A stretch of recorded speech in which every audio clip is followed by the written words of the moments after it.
నేను అందుకే ఇదొక డిమాండ్ ఈ రోజున. ఆ రోజు మా కాంగ్రెస్ గవర్నమెంట్ సోనియా గాంధీ గారు ఇచ్చిన ఈ ఐటీఆర్ని మీరు రద్దు చేసేసారు. ఈ 10 ఏళ్ల కాలంలో ఇక్కడున్న సెంట్రల్ మినిస్టర్లు కిషన్ రెడ్డి గారు, బండారు దత్తాత్రేయ గారు, ఈ 10 ఏళ్ళు మీరు ఈ సమయాన్ని కిల్ చేసేసారు. చంపేసారు సమయాన్ని.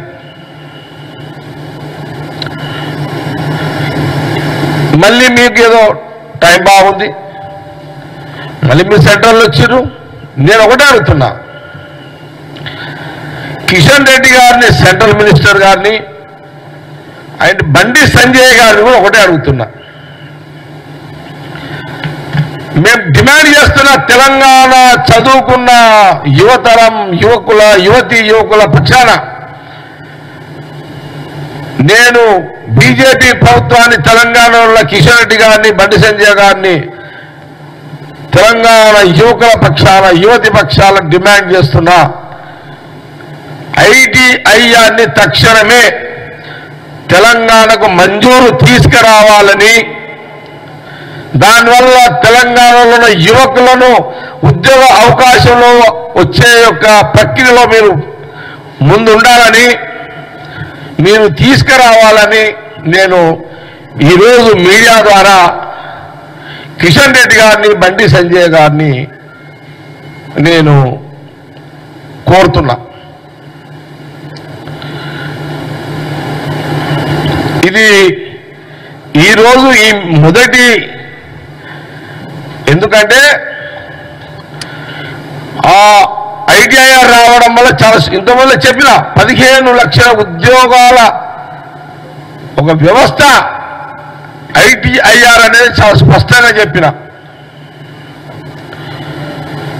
కాబట్టి ఈ డిమాండ్ని ఈరోజు ప్రెస్ మీట్ ద్వారా తెలియజేస్తూ, దీని మీద నేను ఒక ప్రణాళిక, ఎందుకంటే ఇది సెంట్రల్ గవర్నమెంట్ యొక్క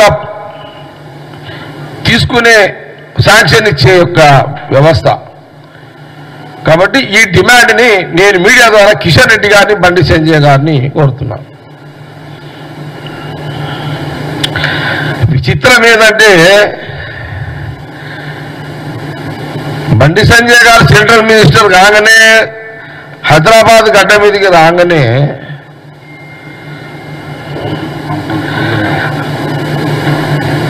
ఐటీఐఆర్ని ఉద్యోగ అవకాశాలు కల్పన చేసే ఒక వ్యవస్థ తెస్తా అని బండి సంజయ్ గారు అయినుంటే తెలంగాణ యువకులు సంతోషించేవాళ్ళు. అరే, మాకు ఉద్యోగాల ఒక కల్ప వృక్షం ఇది. ఐటీఐఆర్ అంటే ఇదొక ఉద్యోగాల కల్ప వృక్షం ఇది.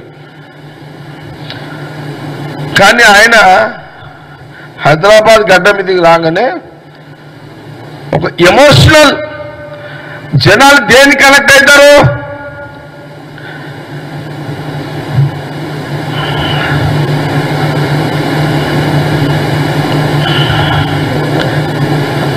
దేనికి కనెక్ట్ అవుతారని అనుకొని భాగ్యలక్ష్మికి బంగారు అది గోల్డ్ టెంపుల్ చేస్తాను అన్నాడు. కడుపు నింపే పని చెయ్యి బండి సంజయ్. ఆకలితో ఉన్నోడికి తిండి పెట్టు. ఆకలితో ఉన్న పేదవాడికి, ఆకలితో ఉన్న చదువుకొని ఉద్యోగాలు లేక ఆకలితో ఉన్నోడికి ఉద్యోగం ఇప్పించి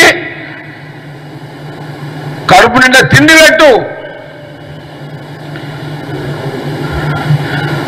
నువ్వు ఇట్లా రెచ్చగొడతావు. నువ్వు సెంట్రల్ మినిస్టర్వి, ఒక పార్టీ లీడర్ కాదు. నువ్వు ఇప్పుడు ఒక బాధ్యత గల పోస్ట్ మీద ఉన్నావు.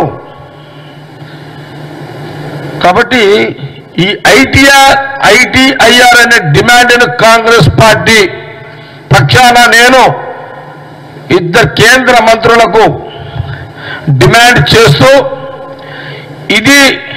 దీని మీద వాళ్ళు ప్రకటన చేసి వచ్చేంత వరకు నేను దీని మీద సెంట్రల్ మినిస్టర్లకు ఎప్పటికప్పుడు జ్ఞాపకం చేస్తూ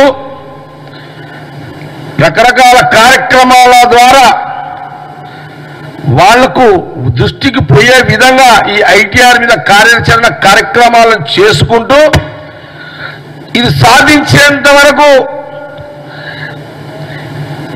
ఈ ఐటీఆర్ వచ్చేంత వరకు ఈ యొక్క డిమాండ్ని వదిలిపెట్టే ప్రసక్తి లేదు.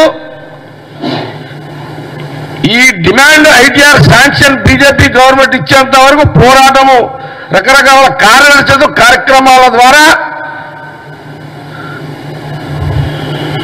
ముందుకు వెళ్ళడం జరుగుతుంది అనే విషయాన్ని చాలా స్పష్టంగా మీడియా ద్వారా యావత్ తెలంగాణ ప్రజానికాన్ని అందరికీ కూడా తెలియజేస్తూ కిషన్ రెడ్డి గారి, బండి సంజయ్ గారి ముందు ఈ డిమాండ్ని పెట్టడం జరిగింది.